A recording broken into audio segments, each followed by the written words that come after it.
Hello नमस्कार दोस्तों, आप सभी का स्वागत है फिर से आपके यूट्यूब चैनल आरपीएससी एग्जाम पाठशाला पर। तो अपन पिछली क्लास में पढ़ रहे थे राजस्थान की नदियाँ, और राजस्थान की नदियों में अपन ने अरब सागर और बंगाल की खाड़ी की नदियाँ कंप्लीट पढ़ ली हैं। तो आज हम पढ़ेंगे राजस्थान की अंतःप्रवाही नदियाँ। तो सबसे पहले अंतःप्रवाह नदी में हम पढ़ेंगे घग्गर नदी। तो घग्गर नदी की कुल लंबाई है 465 किलोमीटर और राजस्थान में इसकी 100 किलोमीटर है। इसका उपनाम है प्राचीन सरस्वती मृत नदी और राजस्थान की शोक नदी, या राजस्थान का शोक भी कहा जाता है इसे।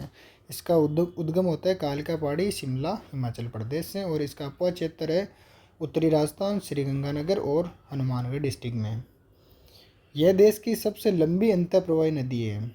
ये राजस्थान की नहीं बल्कि देश की सबसे लंबी अंतःप्रवाही नदी है, और ये एकमात्र नदी है जो उत्तर दिशा से प्रवेश करती है। बाकी कोई ऐसी नदी नहीं है जो राजस्थान में उत्तर दिशा से प्रवेश करती है। ये एकमात्र ऐसी नदी है। अपवा क्षेत्र का नाम है इसका, हनुमानगढ़ में तो इसको बोलते हैं नाली या पाट, और पाकिस्तान में बोलते हैं इसको हकरा। और घग्गर नदी के किनारे 3 सभ्यताएं विकसित हुई है, कालीबंगा, पीलीबंगा और रंगमहल। और ये तलवाड़ा गांव से प्रवेश करती है राजस्थान में, और ये मैप से हम समझते हैं इसको। ये घग्गर नदी, और ये बाद में पाकिस्तान में चली जाती है। इसको हनुमानगढ़ में तो बोलते हैं नाली व पाट, और फिर पाकिस्तान में बोलते हैं इसको हकरा। और ये हनुमानगढ़ के तलवाड़ा गांव से राजस्थान में प्रवेश करती हैं। और घग्गर नदी हिमालय से आने वाली एकमात्र नदी है। बाकी राजस्थान में ऐसी कोई नदी नहीं है जो हिमालय से आती है। घग्गर नदी एकमात्र ऐसी नदी है जो राजस्थान में हिमालय से आने वाली नदी है। तो घग्गर नदी के समीप प्राचीन सभ्यताएं कालीबंगा, पीलीबंगा और रंगमहल है, और ये तलवाड़ा गांव से राजस्थान में प्रवेश करती है। नेक्स्ट है कांतली नदी। कांतली नदी का उद्गम होता है खंडेला पहाड़ियाँ सिक्कर से, और कांतली नदी का प्रवाह है सिक्कर, झुंझुनू, 2 डिस्ट्रिक्ट में ये बहती है, सिक्कर, झुंझुनू में। और कांतली नदी की लंबाई है 100 किलोमीटर, जो पूर्णतः राजस्थान में बहने वाली आंतरिक प्रवाह की सबसे लंबी नदी है। अब 100 किलोमीटर घग्गर नदी की भी लंबाई है राजस्थान में, लेकिन घग्गर नदी हिमाचल प्रदेश से प्रवेश करके फिर राजस्थान में आती है। पर कांतली नदी एकमात्र ऐसी नदी है जिसका उद्गम भी राजस्थान में होता है, और ये इसका आंतरिक प्रवाह भी राजस्थान में ही होता है। तो ये राजस्थान की सबसे लंबी आंतरिक प्रवाह की नदी है जो पूर्णतः राजस्थान में बहती है। और कांतली की प्रमुख सहायक नदी है सांप और मावत। ये 2 नदी है, सांप और मावत नदी। सभ्यता है गणेश्वर सभ्यता और सोनारी झुंझुनू, 2 सभ्यताएं विकसित हुई है कांतली नदी के किनारे, गणेश्वर सभ्यता और सोनारी सभ्यता। कांतली नदी का अपवा क्षेत्र तोरावटी कहा जाता है। और इसी को हम थोड़ा मैप से समझ लेते हैं। ये कांतली नदी है, और इसके किनारे गणेश्वर सभ्यता सिक्कर में और सोनारी सभ्यता झुंझुनू में विकसित हुई थी। और ये राजस्थान के सिक्कर और झुंझुनू डिस्ट्रिक्ट में बहती है, और इसके प्रवाह क्षेत्र को तोरावटी कहा जाता है।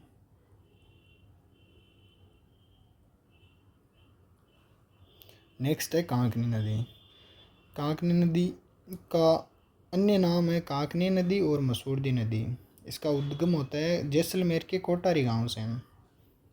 जैसलमेर के कोटारी गांव से राजस्थान में सर्वाधिक मार्ग बदलने वाली नदी है ये। सर्वाधिक मार्ग बदलने वाली नदी एकमात्र नदी है जिसे कांकनी नदी कहते हैं, और राजस्थान में आंतरिक प्रवाह की सबसे छोटी नदी है।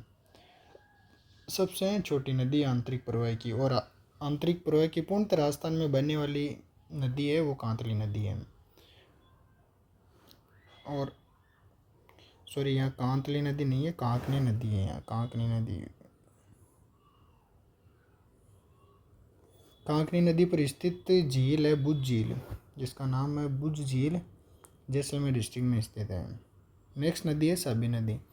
साबी नदी सेवर फाड़ियाँ शाहपुरा जयपुर से इसका उद्गम होता है, और पटौदी हरियाणा में ये विलुप्त हो जाती है।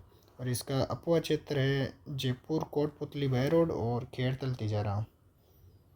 साबी नदी के किनारे जोधपुर सभ्यता विकसित हुई है जो जयपुर डिस्ट्रिक्ट में है। ये क्वेश्चन अक्सर पूछा जाता है कि जोधपुर सभ्यता का विकास किस नदी के किनारे हुआ है और कहाँ हुआ है। तो जोधपुर सभ्यता का विकास साबी नदी और जयपुर डिस्ट्रिक्ट में हुआ है और इसकी सहायक नदी है सोटा नदी। नेक्स्ट है रूपारेल नदी उदयनाथ हिल्स अलवर से इसका उद्गम होता है और इसका उपनाम लसवाड़ी नदी या बराह नदी। और रूपारेल नदी पर प्रमुख बांध है सीकरी बांध जो भरतपुर में स्थित है।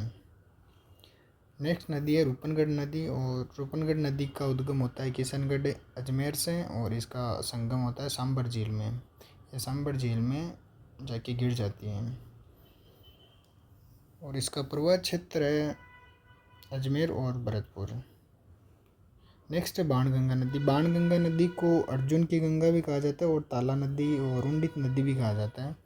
इसका उद्गम होता है बेराट की पहाड़ियाँ कोटपुतली बहरोड से और इसके किनारे प्राचीन सभ्यता है बाणगंगा नदी के किनारे बेराट सभ्यता।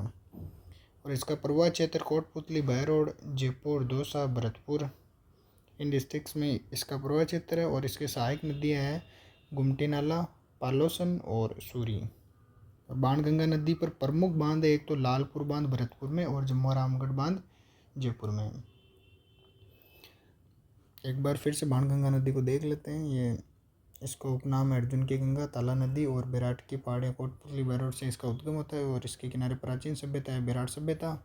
और कोटपुतली बहरोड जयपुर दौसा भरतपुर में ये बहती है और इसके सहायक नदियाँ गुमटी नाला पालोसन सूरी। और प्रमुख बांध है लालपुर बांध और जम्मू रामगढ़ बांध। नेक्स्ट है मेंथा नदी। मेंथा नदी का उद्गम होता है मनोरपुर की पहाड़ियाँ जयपुर से और इसका संगम होता है सांबर झील में और ये जयपुर डीडवाना कुचामण में बहती है। और लास्ट नदी है द्रव्यवती नदी और द्रव्य नदी का उद्गम होता है आथुनी कुंड नाहरगढ़ से। आथुनी कुंड नाहरगढ़ की पहाड़ियाँ हैं वहाँ से इसका उद्गम होता है और संगम होता है कानोता बांध में। और इसमें लैंडस्केप पार्क वर्ड पार्क और कई गार्डन वगैरह स्थित हैं। तो इसी के साथ में आज अपन ने राजस्थान की अंतर्प्रवाही नदियाँ पढ़ ली हैं। तो राजस्थान की नदियाँ नामक टॉपिक आज हमारा यहाँ कंप्लीट होता है और नेक्स्ट क्लास में अपन पढ़ते हैं नेक्स्ट टॉपिक से स्टार्ट करेंगे। ठीक है, इसी के साथ में थैंक यू, जय हिंद जय भारत। और अगर आपने अभी तक चैनल को सब्सक्राइब नहीं किया है तो आप सब्सक्राइब कर लें ताकि वीडियो आते ही सबसे पहले नोटिफिकेशन आ जाए और आपको पता चल जाए। ठीक है, थैंक यू दोस्तों।